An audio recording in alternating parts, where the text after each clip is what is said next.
In the bustling cities and quiet villages of India, a silent epidemic is spreading. We're talking about work depression.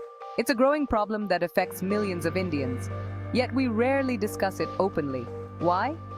Because mental health is still a taboo subject in our country. Work depression is more than just feeling sad at your job. It's a serious mental health condition. It can affect every aspect of a person's life, from their relationships to their physical health. In India, the problem is particularly acute.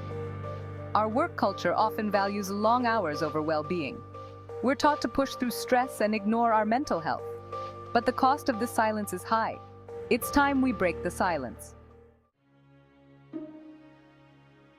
Work depression isn't just about having a bad day at the office. It's a persistent feeling of sadness, hopelessness, and loss of interest in work activities. It can be triggered by various factors in the workplace. High stress levels, unrealistic deadlines, and lack of work-life balance are common culprits. In India, these issues are often compounded by cultural expectations and economic pressures. Mental health expert media, job applicants in long queue for interview, young professionals networking at job fair with worried expressions. One major cause of work depression in India is the intense competition for jobs. With a large workforce and limited opportunities, many feel pressured to overwork. This leads to chronic stress and burnout. Let me tell you about Ramesh. He was a 32-year-old software engineer in Bangalore.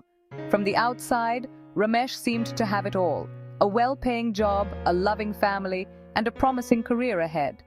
But beneath the surface, Ramesh was struggling.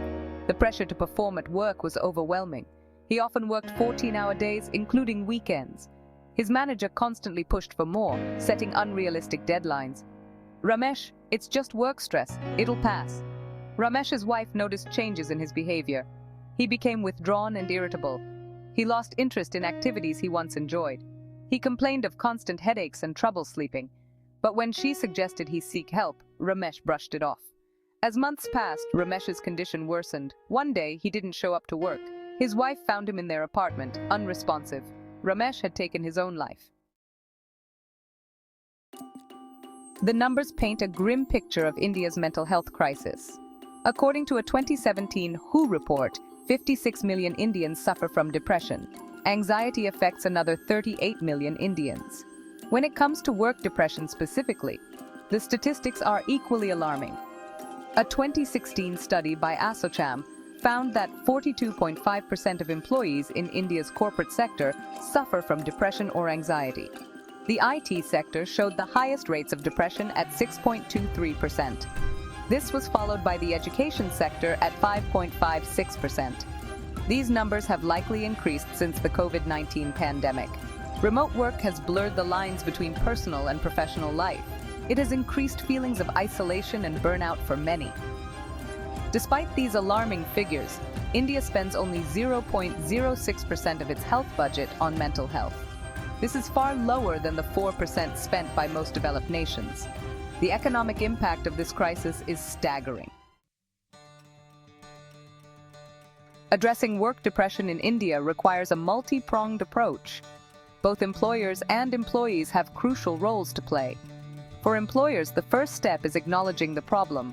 They need to create a work culture that prioritizes mental health.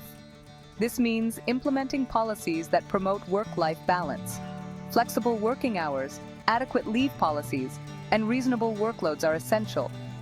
Companies should also provide mental health resources. This could include employee assistance programs, EAPs, that offer counseling services. Regular mental health workshops and stress management training can be beneficial.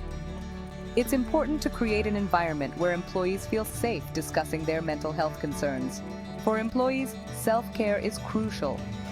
This includes maintaining a healthy work-life balance. If you're experiencing symptoms of work depression, don't hesitate to seek help.